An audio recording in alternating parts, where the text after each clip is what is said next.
Hello friends, this is Carrie and welcome back to I Like Reddit channel. I hope you all are staying safe and healthy. Today, friends, we're exploring another subreddit that isn't entitled parents. Don't worry, it's only entitled people, but yep. So today we have 4 stories out of that subreddit. Let's begin. Our first story is posted by DurbanGirl94. EM gets physical when I won't leave a bar with her and her partner to meet her son. New to Reddit, and this is my first post. I've been thriving off these entitled people posts. Also, sorry for any errors, I'm on mobile. Posted this on r/entitled parents initially, but was directed to this sub. TLDR at the bottom. Cast: EM, entitled mother, ED, entitled dad. I'm not 100% sure he was the father, but he fits the bill, so for the sake of the story, we'll go with that. NG, new guy. F, new guy's best friend. Me. So, a few years ago, I had started seeing this guy who lived across the country from me. This all occurred on my first weekend visiting him in his town. We had gone to a bar/restaurant to meet up with his best friend, F, and his girlfriend. Obviously, I was already slightly on edge being in a new city with new people and meeting this guy's best friend. At the table next to us sat the EPs. All seemed incredibly friendly at first, until suddenly the EM calls over to me and asks if I'm seeing anyone, how old I am, etc. She then tells me that she has a son about my age who is gorgeous and would be pleased to meet me. I politely let her know that I was here because I've already started seeing new guy and that I would have to decline. Thinking this would end the issue, we continued with our meal and had a few drinks. Now obviously the EPs have been drinking too, and after a while they became a little more sensitive about the fact that I haven't entertained their idea. EM pops over to our table this time, waving her phone in my face to show me her darling baby who would be just perfect for me. Her poor son would probably die if he knew that his mother was going around town drunkenly telling young girls to meet him. I again politely declined and said that I am, currently, for the most part, off the market and would like to continue with my meal. She, of course, is not willing to accept this yet, and insists that they will soon be leaving the establishment to head to a braai, South African, for barbecue, with her son and some friends, and it would be a perfect opportunity for me to tag along and meet him, just to give him a chance. Now, I am no means a stupid person. I know better than to just agree to leave with some random woman and her significant other to meet her son, who is by no means my type in the first place. Seeing that I'm getting more and more uncomfortable, friend intercepts and kindly states that, "Lady, we're all hitched here," implying that we two are couples, clearly in a double date situation. ED, who until this point has been sitting quietly at their table, stands up and walks over, squaring up to new guy and friend, who are still seated. The conversation goes as follows. ED: "What did you say?" Side note: thinking back, I assume he heard something along the lines of witch as opposed to hearing hitched. Friend: "I just said that we're all hitched here. We're all couples here." EM: "And so? She said that she only just started seeing new guy. All I asked was that she come and meet my son." Me: "I'm not leaving with you to meet your son. I'm sorry. I don't feel comfortable with that. I don't know you." EM: "Well, what exactly are you doing with these sort of people? You're a little girl and should know better." Me: "I'm perfectly capable of making such choices on my own. Now please, could we get back to our meals?" EM: "We are the owners here and we can get you thrown out and banned for your behavior. Why won't you just come for an hour or two? I really don't understand why you're insisting on being so difficult." They are definitely not the owners, just for your information. She then attempted to grab my arm, but I managed to get out of the way. Me: "Enough. Please, we would like to finish our food and go home. I will not leave with you to meet your son." All this time, the entitled dad is swearing and squaring up the guys, threatening to teach them a lesson and take this outside, constantly insisting that we're a bunch of a-holes and that we should be ashamed of how disrespectful we're being. I quickly signal the waiter to get our bill so that we can pay and leave. Once that's sorted, we stand up to leave and things take an interesting turn to say the least. Entitled dad: "Get lost, idiots. It's about time you left." New guy: "Listen, mate. I just wanted to have a nice evening, and now we'd like to leave. Please move out of our way." EM had been screeching and screaming the entire time at me, so we all eventually managed to exit the restaurant, thinking that that would be the end of it, having a bit of a giggle, when all of a sudden I hear loud footsteps behind me. I turn around to see EM hurling towards new guy, arms outstretched, ranting and raving about how she's going to get him. I, luckily, was walking a step or two behind him and was able to step in between them. EM shoves me backwards and then grabs me by the shoulders and starts violently shaking me, demanding to know what the heck my problem was and why I was making these kinds of decisions in my life. I eventually wriggled free and told her she was crazy and to leave me alone, and left after New Guy had given her one last stern warning to leave the situation be. Needless to say, we still had a good laugh about it, even years later. Edit. TLDR. EM approaches me in a bar asking me to leave with her to meet her son, while I clearly was on a double date. I politely decline and she goes full Karen on me. Totally got a human trafficking vibe off of this story. Don't know if you guys did too. Our next story is by Where's the Fire? Mom's entitled friend called me ugly, went out with random strangers giving them our address after my mother took her in. My mom met this woman through a divorced women's group and became fast friends. She asked if she would be able to stay with us for some time because her husband kicked her out of the house before the divorce and she had nowhere to go.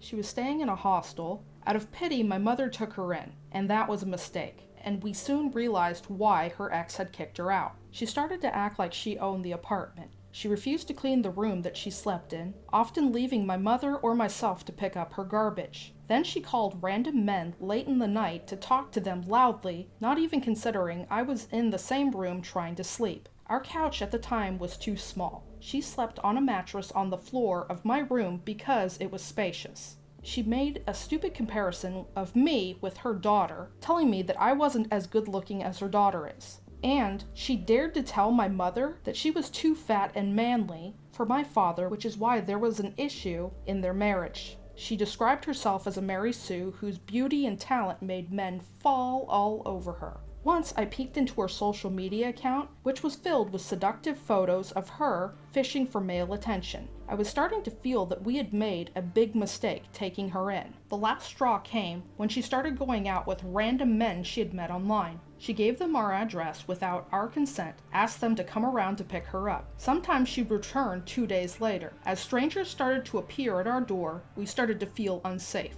We told her to meet her dates somewhere other than our apartment. She ignored us. When more strangers started to arrive, my mother packed her bags and left them outside the door and locked the door while she was out on a date. Of course, she got the message and left the next day. Edit. I forgot to add one detail. My mother had a relative who was a classmate of the woman from college and knew her family well. As soon as my mother told this relative about the woman, she was shocked and told her to immediately get her out of the house. The reason why her husband kicked her out was because she had shared her nude pictures with her daughter's 17-year-old male friend, which circulated around the school that pushed her daughter into a depression, and she had tried to hurt herself out of shame. She caused more troubles in her past. Edit number 2. Edit number 2. Someone asked what if more of her dates came around the apartment looking for her. Well, no need to worry about that. As soon as she left, my mother's apartment renovations were done and we had moved out of there. We were staying in a rented apartment at the time. My mother vowed that she would never let anyone she didn't know, regardless of age or gender, stay with us again. If you're enjoying the content so far, please put a heart emoji in the comments section down below. Our next story is posted by Leathershop8468. Told off my entitled father and his spoiled brat. Yesterday I posted that my biological father had reached out to me because he needed a kidney transplant and I was the only one who could help him out of all of his kids, which is suspicious since he has 3 other kids. For a bit of context, my biological father met my mother and had an affair with her behind his wife's back. My mother got dumped, and she said that if she didn't want to be in our lives, then he should give up his parental rights. And he did. I found the whole truth out when I was 18 and it nearly destroyed me. I still have issues with this to this day. On Monday, I got a call from a lawyer representing my biological father who wanted to know if I'd be willing to give him one of my kidneys for a very large amount of money. In the thousands, I mean. The man was very rich and lived the high life. It honestly felt like a movie or a bad joke. I asked for some time because I was too shocked and emotional to make an informed, mature decision. For 2 days, my biological father had called and left messages trying to guilt me or buy my kidney. He cried and begged for help. The worst was his youngest daughter, my half-sister of 24 years. She called me and accused me of trying to kill her father. Not mine, I'm just a mistake. That my existence ruined her parents' marriage and that giving my kidney to her father would atone for my sin of my birth. I kid you not, those were her words. After a few of those comments and some time, I realized I don't want to give my kidney to a man who gave me up. For 28 years, he has not cared once about me, and now, in his time of need, I should be grateful for the scraps that he throws my way? Heck no. I called my biological father directly and told him that I was not going to give him my kidney, and never to call me again. I told him how much pain I had felt my entire life without my father. I told him how cheap and awful I felt, now of all times, and he would call me for something like this? Did he even want a relationship with me after this? His silence was all I needed to know that I made the right choice. He tried one last time to get me to agree, and I told him that if he kept talking, I would make a complaint to the police. He got the message and left me alone. His youngest did not. She left me a message basically telling me that I was a witch and a selfish monster for letting the man who gave me life die like this, and that I should do my duty to him and blah blah blah. A real piece of work. I called her back and told her I would gladly give my kidney, my leg, my heart, and my soul to my family. However, since her father gave up his rights to me, then he and his crotch goblins that he had the audacity to pass as children will never be my family. Besides, if her father has the money for a brand new Mercedes for her, then he has the money to buy a kidney on the black market. She had nothing to say to this, and I hung up. I don't know if I'm angry, sad, hurt, or something else right now. It was hell for a month. First my sister-in-law steals my stuff, and now this? This year has really been hell. The lawyer had called me on Monday and asked if I'd be willing to see if I was a match. When I stupidly said that I was O like my bio dad, he asked if I was willing to do other tests. I asked for time because I was too shocked, and he agreed to call back in a week. He just called and did not make a fuss or offer me any money for the kidney. I told him that I was going to have a C&D against his client and his entire family if their harassment didn't stop. The lawyer went silent for a moment, apologized for his client's behavior, and promised that I would not be bothered again. Turns out my bio father knew perfectly well that he wasn't to contact me or anything. Now, since I've listened to all the wonderful advice given to me in such a story, I have proof. Thanks to you all. Our final story is posted by Caitlin Joe. Aspiring CEO wants people to work for her for free and calling a cop on me when I tried to help. Karen, an aspiring CEO of a startup, was a roommate in a shared house I lived in during my internship at a tech company. Her fear was that someone would steal her startup idea, so the first time we met, she asked whether I worked at her competitor. She then introduced me to F, whom she called her friend. She said that he was always willing to drive her around for shopping. I later realized that her definition of friends were people whom she could actually use. Friend was also a freelance graphic designer whom Karen hired to design her pitch deck. As the months passed by, Friend and I got closer as we share similar hobbies, and soon he confided in me that Karen hadn't paid him for the hours that he had worked on her last deck. Karen told everyone in the house that she was broke, so Friend felt bad asking for payment. But Friend needed money too. I merely cheered him up and said nothing other than, let's hope she gets her funding soon with her new deck. Then Karen asked Friend if he would change some numbers in the slides because she said investors would like to see updated numbers. And Friend refused to do so until Karen paid him for the last job, or at least signed a written agreement saying that she would pay him in installments by a deadline.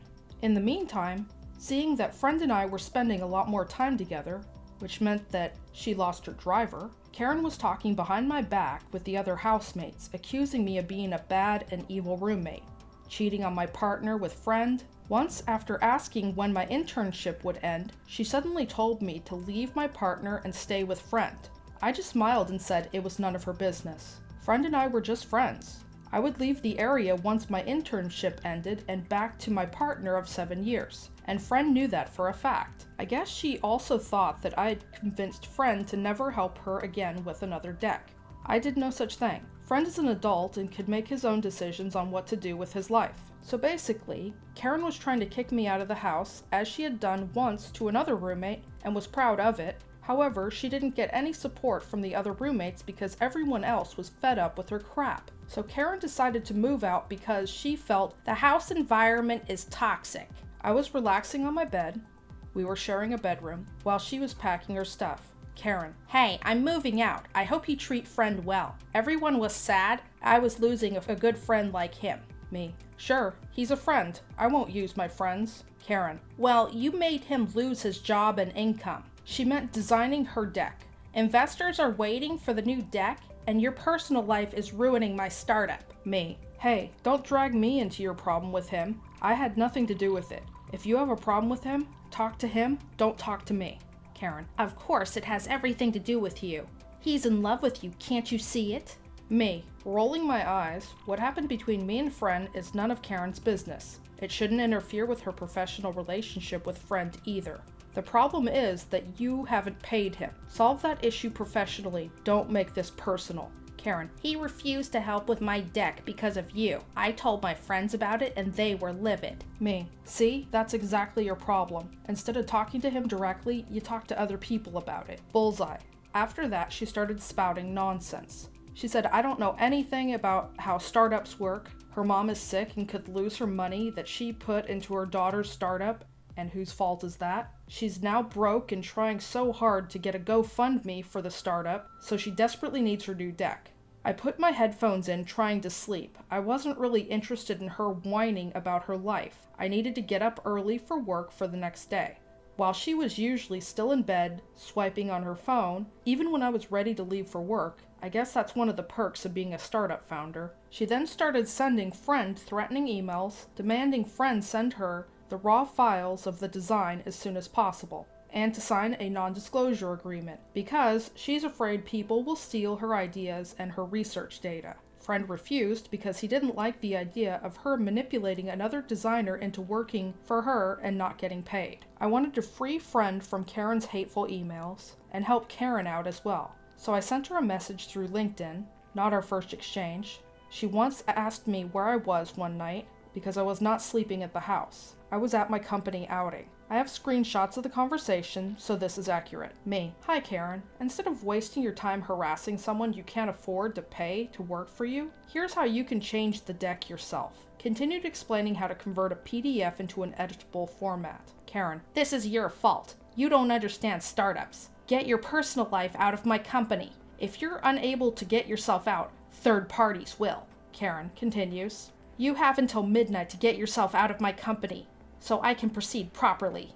If you contact me again, I'm calling the police for harassment and looking into a restraining order. Karen: calling the police. Me: I agree, I have no idea how startups work, but if I were a startup founder, I would try and persuade people to work for me with my passion for ideas, not aggression, threats, and meddling in their personal lives. You should really separate your business from your personal matters. I was writing my long reply, so I didn't read the last message about restraining orders and calling the police when I hit send. My original intention was to help friend by helping Karen, but looking back now, I was at fault, giving unsolicited advice layered with some judgments and criticism. I'm not proud of what I did, but at least I learned my lesson, not to repeat the same mistake. After that, I stopped sending messages. It was hopeless, I thought, as she wanted to, but Karen: get your personal life the hell out of my company. Karen continues: you have until midnight to make things right. Investors are waiting for a fixed deck. Karen: if your personal life is still in my company, have friends send an editable version to this guy to fix. He's in tech.